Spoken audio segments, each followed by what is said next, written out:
السلام علیکم ورحمۃ اللہ وبرکاتہ۔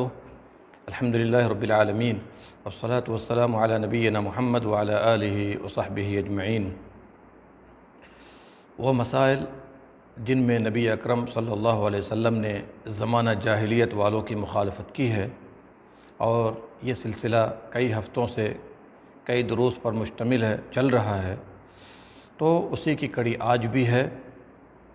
آج ہم 20واں مسئلہ سے لے کر 24واں مسئلہ تک پیش کرنے جا رہے ہیں باذن اللہ تعالی۔ 20واں مسئلہ یہ تھا کہ اہل عرب کفار مکہ، ان کا عقیدہ تھا کہ جو جادوگر اور کاہن، جو غیب کی باتیں بتانے والے لوگ ہیں، جو کہ اٹکل مارتے ہیں، اٹکل ہانکتے ہیں، ان کے افعال کو، یعنی وہ افعال، وہ اعمال جو لوگوں کو ایسا لگتا ہے کہ نئے ہیں، اس کو کرامات اولیاء میں سے سمجھتے تھے۔ جادوگر، شعبدہ باز، کاہن، اس طرح کے لوگوں کے غلط حرکتوں کو، نئے نئے اعمال کو وہ کرامات اولیاء سمجھتے تھے، اور اس کی نسبت انبیاء کی طرف کرتے تھے، جیسا کہ جادو کی نسبت کس کی طرف کر دی؟ سلیمان علیہ السلام کی طرف۔ تو یاد رکھیے، جو ایسے امور عادت کے مطابق نہیں ہیں، ایسے امور جو عادت کے مطابق نہیں ہیں، خلاف عادت ہیں، اس پر صرف اللہ قادر ہے، یہ قاعدہ کلیہ ہے۔ اور جب کسی نبی کے ہاتھوں پر ظاہر ہو جائے، اس کو معجزہ کہتے ہیں۔ جیسے ڈنڈا موسیٰ علیہ السلام کے لیے سانپ کی شکل اختیار کر گیا، عیسیٰ علیہ السلام جو کوڑ کے بیماری میں ہوتے اور اس طرح کی وہ مردوں کو زندہ کیا کرتے تھے، تو یہ اللہ کے حکم سے یہ سب معجزہ کہلاتا ہے۔ محمد صلی اللہ علیہ وسلم کو اللہ تعالیٰ نے بہت سے معجزات سے نوازا، ان میں سب سے بڑا معجزہ قرآن کریم ہے، جس نے تمام بشریت کو، تمام انسانیت کو عاجز کر دیا۔ جن و انس سب کے سب اس جیسا کلام لانے سے عاجز ہو گئے۔ یہی چیزیں جو خلاف عادت ہیں، معمول کے مطابق نہیں ہیں، اگر کسی اللہ کے مومن، متقی، نیک بندے کے ہاتھ پر ظاہر ہو، اس کو کرامت کہا جاتا ہے۔ اور کرامتوں کا دو مقصد ہوتا ہے، یا تو دین کے لیے حجت بن جائے، یہ دین ہمارا ٹھوس ہے، سچا دین ہے، یا مسلمانوں میں سے کسی ایک کی حاجت کے لیے اللہ تعالیٰ اس کے ہاتھوں پر ظاہر کر دے، جیسا کہ بہت سے نیک بندوں کے ہاتھوں پر یہ کرامتیں ظاہر ہوئی ہیں۔ مریم علیہ السلام یہ کوئی نبی نہیں، لیکن اس کے باوجود اللہ سبحانہ و تعالیٰ نے ان کو ایسے ایسے پھل سے نوازا جو عام طور پر اس وقت اویلیبل نہیں تھے۔ زکریا علیہ السلام جب محراب میں داخل ہوتے تو مریم علیہ السلام کے پاس روزی دیکھتے، پھل دیکھتے۔ تو یہ ہے اللہ کی طرف سے کرامت، اور کرامت کے لیے لازمی طور پر یہ دیکھنا ہوگا کہ جو کرامت ظاہر کر رہا ہے وہ نیک ہو، صحیح عقیدے والا ہو، متقی ہو، پرہیزگار ہو، اور اعلان نہ کرنے والا ہو، مخفی رکھنے والا ہو۔ اسی طرح اصحاب کہف کا معاملہ تھا، اللہ تعالیٰ نے لمبی نیند سلا دی، 309 سال سوتے رہے، اور زمین نے ان کے جسموں کو نہیں کھایا۔ تو یہ سب کرامات اولیاء ہے، ہم ان کے منکر نہیں ہیں، کرامات اولیاء کے منکر نہیں ہیں، لیکن شیاطین، دین سے دور بدعقیدہ لوگ اگر اس طرح کے شعبہ بازی دکھائیں اور اس طرح کی ایسی چیز دکھائیں کہ جس کا تعلق اسلام کے ساتھ نہیں ہے، یا ایسی چیز دکھائیں جو نئی لگے، تو ہم فوراً کہہ دیں گے، چونکہ عقیدہ درست نہیں، اعمال درست نہیں، اخلاق درست نہیں، تو ہم فوراً کہہ دیں گے کہ یہ فاجر لوگ ہیں، یہ فاسق لوگ ہیں، بہت سارے اس میں کافر بھی ہوتے ہیں، تو یہ اعمال شیاطینی ہے، یہ افعال شیاطین ہیں۔ تو اس میں اور کرامات اولیاء میں فرق کرنا چاہیے۔ یہ نہ کہا جائے کہ یہ پہنچی ہوئی سرکار ہے، اس لیے کہ پانی پہ چل رہے تھے، ہوا میں اڑ رہے تھے۔ میرے بھائی، اس کو مت دیکھیے، سب سے پہلے یہ دیکھیے اس کا عقیدہ کیسا ہے، اس کے اعمال کیسے ہیں، عبادتیں بجا لاتا ہے کہ نہیں بجا لاتا ہے، شریعت کی پابندی کرتا ہے یا نہیں کرتا ہے۔ اگر یہ ہے تو انشاءاللہ وہ ولی کی کرامت ہے، اور اگر نہیں ہے ہم فوراً کہہ دیں گے کہ یہ سب شیاطین ہیں، اور کفار کے ہاتھوں پر شیاطین ایسے اعمال کو ظاہر کرتا ہے۔ لہٰذا ہمیں اس میں فرق کرنا چاہیے۔ اور یہ بھی یاد رکھیے اہل سنت والجماعت کے یہاں کرامات اولیاء کی کچھ شرائط بھی ہیں، کچھ اصول بھی ہیں، وہ ضرور ہر مسلمان کو جاننا چاہیے۔ ورنہ آج ہم نے دیکھ لیا کہ وہ ہوا میں اڑ رہا ہے تو ہم نے کہہ دیا کہ وہ کرامات اولیاء میں سے ہے، نہیں، پانی پہ چل رہا ہے تو کرامات اولیاء میں سے، یہاں سے پھونک مارا وہ شفایاب ہو گیا، نہیں میرے بھائیو، یہ لازمی طور پر فرق کرنا پڑے گا آپ کو کہ یہ شیاطینی اعمال ہیں یا کرامات اولیاء ہیں۔ اور یہ کیسے معلوم کریں گے؟ اس کے عقیدہ، اس کے اعمال، اس کے عبادات، اس کے تعاملات کو دیکھ کر کے۔ اور اس بنا پر دیکھیے گا کہ اس غلط فہمی کے نتیجے میں سلیمان علیہ السلام کی طرف اس زمانے کے لوگوں نے جادو کو منسوب کر دیا۔ تو میرے بھائیو، اور انبیاء کے لائق جادو نہیں ہے۔ چلیے 21واں مسئلہ لے لیجئے کہ زمانہ جاہلیت میں کفار عرب اللہ کی عبادت کرتے تھے سیٹی بجا کر اور تالی بجا کر۔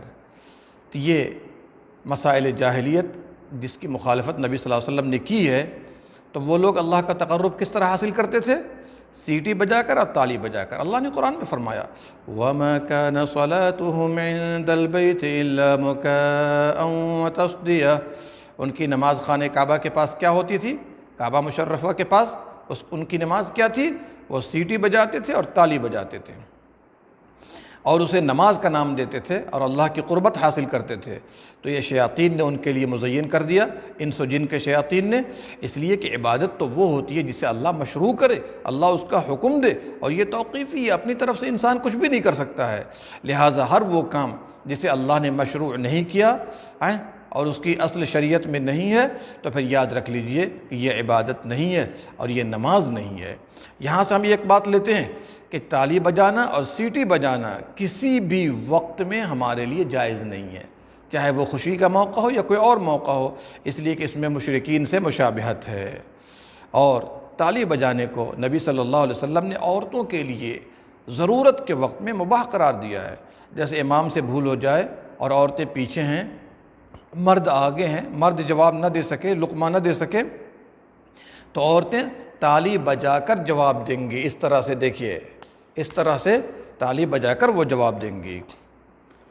چلیے، مردوں کے لیے جائز نہیں ہے کہ وہ کفار کی مشابہت اختیار کریں، اور نہ عورتوں کی مشابہت اختیار کریں تالی بجانے میں۔ 22واں مسئلہ دیکھ لیجئے کہ ہر زمانے کے کفار و مشرکین نے دین کو لہو و لعب، کھیل کود بنا لیا ہے۔ ہر وہ چیز جو حق سے دور کر دے وہ لہو ہے۔ تو کھیل کود اور ایسی چیزیں جس میں فائدہ نہیں، آدمی کو دین کے نام پر نہیں کرنا چاہیے۔ لہو و لعب، یہ دین بنا لینا، اس سے اللہ کی قربت حاصل کرنا، یہ جاہلیت والوں کا دین ہے، کفار مکہ کا دین ہے، جیسا کہ آج بہت سارے صوفیہ، خانقاہی وغیرہ بھی ایسا ہی کیا کرتے ہیں۔ وہ گانے بجاتے ہیں عبادت کے طور پر، گانے گاتے ہیں عبادت کے طور پر، عورتوں کی بھیڑ جمع کر کے ڈانس اور رقص و سرور کرواتے ہیں، یہ سب عبادت کے نام پر ہے۔ اور اللہ کا ذکر کرتے ہیں ایسے ایسے طریقے پر جس کی اجازت نبی صلی اللہ علیہ وسلم نے نہیں دی ہے۔ ان لوگوں نے دین کو کھیل کود بنا کر رکھ دیا ہے۔ اس لیے جو چیز حرام ہے، ظاہر سی بات ہے، گانا بجانا، اس کے آلات وغیرہ حرام ہیں، تو جو چیز حرام ہے اسے اللہ کی عبادت کہنا، یہ کفار و مشرکین کی مشابہت ہے۔ ان لوگوں سے ملتے جلتے وہ لوگ بھی ہیں جو آج اناشید اسلامیہ کا نام لیتے ہیں، یعنی اشعار کے ذریعے، اچھے اشعار کے ذریعے اپنی آواز کو بلند کرتے ہیں، تو اس کو بھی جو ہے اسی کیٹیگری میں داخل کیا جائے گا۔ اور بہت سے لوگ اس کو وسائل دعوت میں شمار کرتے ہیں، جیسا کہ آج کے دور میں لوگ کہہ رہے ہیں۔ تو میرے بھائیو، یاد رکھیے، اللہ کی طرف بلانا دین کا حصہ ہے، اس میں گانے بجانے، اس میں نغمے، اس میں موسیقی کا کوئی دخل نہیں ہے۔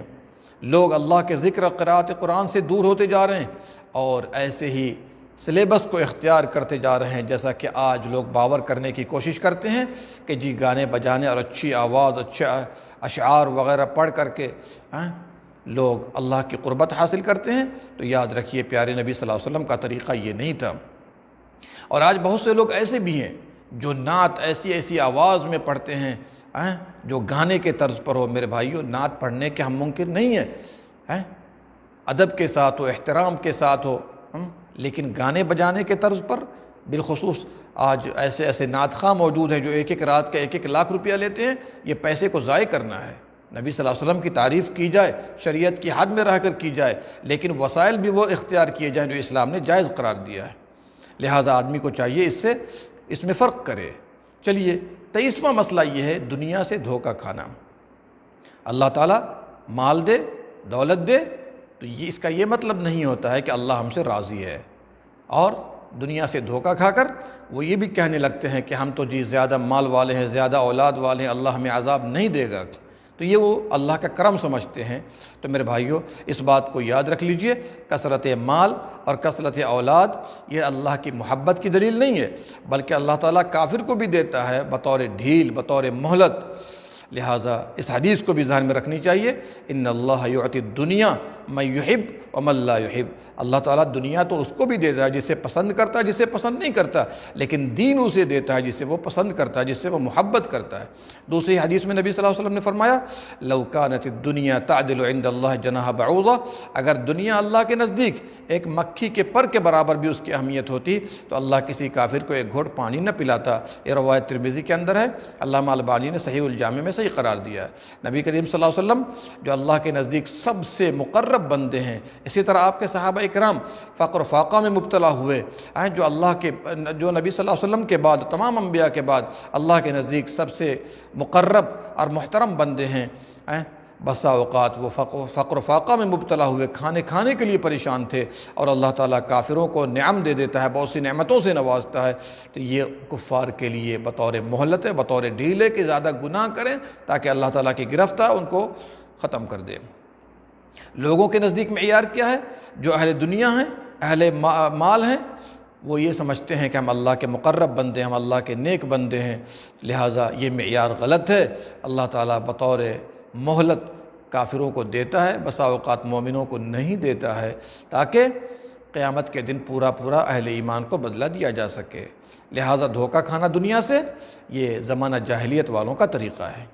24واں مسئلہ لے لیجئے کہ حق سے کنارہ کشی اختیار کرنا، یہ کہہ کر کہ جی اس میں تو کمزور لوگ ہیں، جن کا کوئی ویلیو نہیں ہے، وہ لوگ اس میں آتے ہیں، اس لیے ہم جو ہے اس میں نہیں آئیں گے، اور یہ حق کی دلیل نہیں ہے۔ لہٰذا یہ تکبر اور کبر کی بنا پر اس طرح کی باتیں کرنا اہل ایمان کے شایع نشان نہیں ہے۔ اسی لیے اللہ نے فرمایا نبی صلی اللہ علیہ وسلم سے وَلَا تَطْرُدِ الَّذِينَ يَدْعُونَ رَبَّهُمْ بِالْغَدَاةِ وَالْعَشِيِّ يُرِيدُونَ وَجْهَهُ، ان لوگوں کو نہ دھتکاریے، نہ بھگائیے جو صبح و شام اپنے رب کو پکارتے ہیں، اللہ تعالیٰ سے دعا کرتے رہتے ہیں۔ کیا پتہ چلا؟ اہل جاہلیت حق کا انکار کر دیتے تھے، حق کو ٹھکراتے تھے اس بنا پر کہ کمزور لوگ اس کو پکڑنے والے ہیں۔ اس لیے ان لوگوں نے کہا تھا اَهَٰؤُلَاءِ مَنَّ اللَّهُ عَلَيْهِم مِّن بَيْنِنَا، یہی لوگ ہیں جن پر اللہ تعالیٰ نے ہمارے درمیان احسان کیا ہے، یعنی یہ ہم سے زیادہ مستحق نہیں ہے۔ اگر حق ہوتا تو ہم آگے بڑھتے، ہم ان سے زیادہ مکرم ہے، محترم ہے، یہ لوگ تو کمزور لوگ ہیں جن کا کوئی ویلو نہیں ہے۔